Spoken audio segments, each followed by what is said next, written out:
নমস্কাৰ বন্ধুসকল, মই আপোনালোকৰ মাজত আকৌ এটা নতুন টপিক লৈ ভিডিঅ' এটা লৈ আহিছোঁ। আশা কৰোঁ আপোনালোকে এই ভিডিঅ'টো আদৰি ল'ব। তো এইটো এটা নতুন এটা আপডেটৰ ওপৰত হয়, কাৰেণ্ট আপডেট। কিন্তু এইটো আউট অফ ইণ্ডিয়াৰ হয়, অষ্ট্ৰেলিয়াৰ হয়। কিন্তু এইটো চবৰে কাৰণে প্ৰয়োজন হয়। আমিও নিজৰ ৱৰ্ক লাইফত ইয়াৰ ইম্পৰ্টেঞ্চ ফিল কৰোঁ। তো তাৰোপৰি আমি নট অনলি আমাৰ নিজৰ দেশৰ বাহিৰৰ কথাও কিছুমান আপডেট থকাটো ভাল, তাৰ কাৰণে এই ভিডিঅ'টো বনাইছোঁ। তো দেখছি আগফালে কি আছে। তো এইটো এটা মেইনলি যদি ইয়াক ওৱান লাইনত ক'ব যাওঁ যে ৰাইট টু ডিছকানেক্ট।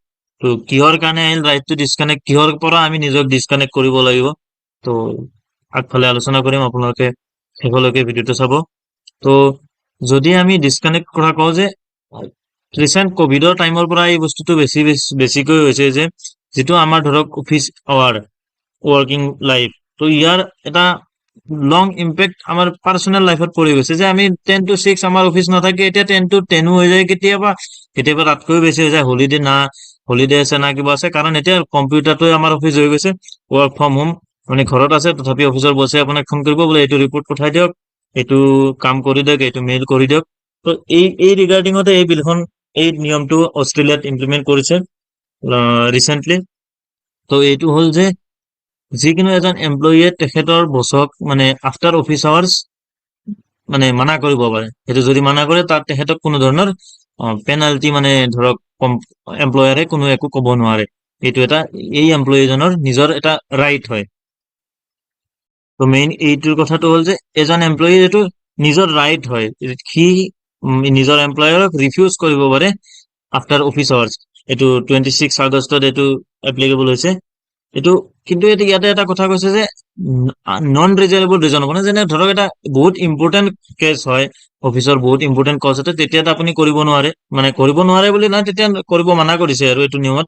কিন্তু এটা নিজৰ এটা ৰাইটটো দি দিছে যে আপুনি আফটাৰ অফিচিয়েল আৱাৰ এইটো আপুনি কৰিব পাৰে, মানে নৰ্মেল কামখিনিৰ কাৰণে আপুনি মানা কৰিব পাৰে, বা আপুনি ফোন ৰিচিভ নকৰিলেও আপোনাক ক'ব নোৱাৰে। কাৰণ আমি দেখো না গভৰ্ণমেণ্ট না প্ৰাইভেট চেক্টৰ চবতে এতিয়া এনেকুৱা হৈ গৈছে যে অফিচ আৱাৰ্ছৰ পিছতহে অফিচ বেছিকৈ চলে। বহুত অফিচটো তেনেকুৱাকৈ চলি আছে। তো যিহেতু টেকনলজি হাই হৈ গ'ল, টেকনলজিৰ ওপৰত এইটো যদি ৰাইট টু ডিছকানেক্ট যদি আমি টান ক'ব পৰা যাওঁ, টেকনলজিৰ পৰা আমাৰ মানুহৰ যিটো ভাল দিশ বা বেয়া দিশো চাব যে এমপ্লয়ীখিনিৰ কাৰণে বেছি হৈছে যে ইয়াত ডেফিনিট ৱৰ্কিং আৱাৰটো মানে নোহোৱা হৈ গৈছে যেন ডে বাই ডে।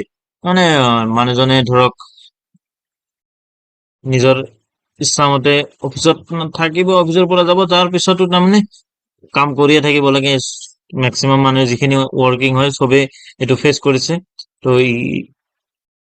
তো এইটো যে বা বেলজিয়ামৰ যিজন পাব্লিক এডমিনিষ্ট্ৰেশ্যন মিনিষ্টাৰ আছে, তেখেতেও কৈছিলে যে এইটো এটা মানুহৰ নিজৰ যিটো ধৰক আপোনাৰ পাৰ্চনেল লাইফ, তাত এইটো মানে ষ্ট্ৰেছ পৰে বা তেনেকুৱা লাইফত মানে ইছ্যুবোৰ আহি যায়। এইটো তেখেতসকলৰ মানুহজনৰ এইটো এটা ৰাইট হয়। তেখেতৰ এইটো আজিৰ দিনৰ মানে মেইন প্ৰব্লেম এটা বুলি কৈছিলে, এটা disease of real disease of today বুলি কৈছিলে।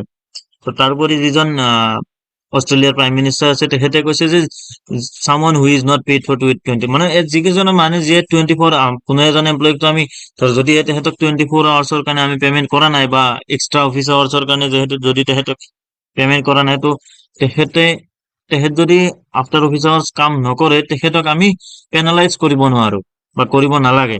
তো এইটো কথা, কিন্তু এই কথাটো চবেই আমি ফেচ কৰো, চবেই ফিল কৰো। তো এতিয়া যদি চাওঁ আমি এই বস্তুটো অকল অষ্ট্ৰেলিয়াতে আছে নে আন কোনোবা কাণ্ট্ৰিতো আছে, তো বা এই বস্তুটো কেতিয়াৰ পৰা এপ্লিকেবল হ'ব, কি কৰিলে। এতিয়া কৈছে যে আমি কোন কাণ্ট্ৰিত আগত আছে বা ইণ্ডিয়াত ইয়াৰ ষ্টেটাছ কি, তো আমি পিছৰ ভিডিঅ'টোৰ শেষৰ ফালে গম পাম। তো এতিয়া যদি কওঁ যে এই যিখন বিল আনিলে, এইটো ইয়াত শ্লাইডখনত লিখা আছে যে কেতিয়াৰ পৰা এপ্লিকেবল হ'ব। যিখিনি কোম্পানীত মোৰ দেন 15 এমপ্লয়িজ আছে, তেহেঁতৰ কাৰণে 26 আগষ্টৰ পৰা এপ্লিকেবল হৈ যাব, আৰু যাত 15তকৈ তলত আছে তেখেতসকলৰ কাৰণে 26 আগষ্ট 2024, মানে অহা 25 চনৰ চেম তাৰিখৰ পৰা এপ্লিকেবল হ'ব। এতিয়া যদি আমি কওঁ যে এইটো কোনে ফাৰ্ষ্ট আনিছিলে, তো ফ্ৰান্স আছিলে 2017ত এনেকুৱা এটা বিল আনিছিলে যে মানুহে আফটাৰ অফিচৰ কামৰ কাৰণে ৰিফিউজ কৰিব পাৰে। আৰু ইটালী, বেলজিয়াম এনেকুৱা কাণ্ট্ৰিটো এনেকুৱা চেম কাইণ্ড অফ ৰুল আছে। তো এতিয়া যদি আমি মেইনলি যদি কথা পাতিব যাওঁ যে ইণ্ডিয়াত ইয়াৰ ষ্টেটাছ কি, তো ইণ্ডিয়াটো সৌভাগ্য নে দুৰ্ভাগ্য গম নাপাওঁ। তো এটা এনেকুৱা চেম কাইণ্ড অফ বিল এটা ড্ৰাফ্ট কৰা হৈছিলে, যিজন আমাৰ শৰদ পাৱাৰ এনচিপিৰ MP আছিলে, তেখেত সুপ্ৰিয়া সুলে, তেখেতে এটা বিল প্ৰাইভেট মেম্বাৰ্ছ বিল বুলি এটা ড্ৰাফ্ট কৰিছিলে। কিন্তু এইটো মানে কি হ'ল, কোনো যিটো হাউচ আমাৰ লোকসভা বা ৰাজ্যসভা, লোকসভাত প্লেচ কৰা নহ'ল। তো হয়তো আগফালে ইন ফিউচাৰ তেনেকুৱা হয়তো হ'বও পাৰে বা নহ'বও পাৰে। তো যদি হয় নিশ্চয় গম পাম। তো এই কথাটো এটা আমাৰ এৱাৰনেছৰ কাৰণে প্ৰয়োজন ফিলৰ কাৰণে। তো এইখিনিয়ে আছিল আজিৰ ভিডিঅ'টো। আশা কৰোঁ আপোনালোকে কথাখিনি বুজি পাইছে। যদি বুজি পাইছে বা কিবা ডাউট আছে তেনেহ'লে আপোনালোকে কমেণ্ট কৰি সুধিব পাৰে, বা যদি আপোনালোকে এনেধৰণৰ আপডেটছ পাই থাকিব বিচাৰে তো এই চেনেলটো ছাবস্ক্ৰাইব কৰি দিব। আৰু যদি ভিডিঅ'টো ভাল লাগিছে তেতিয়াহ'লে আপোনাৰ চিনাকি বন্ধু বান্ধৱীৰ সৈতে শ্বেয়াৰ কৰিব। Thank U.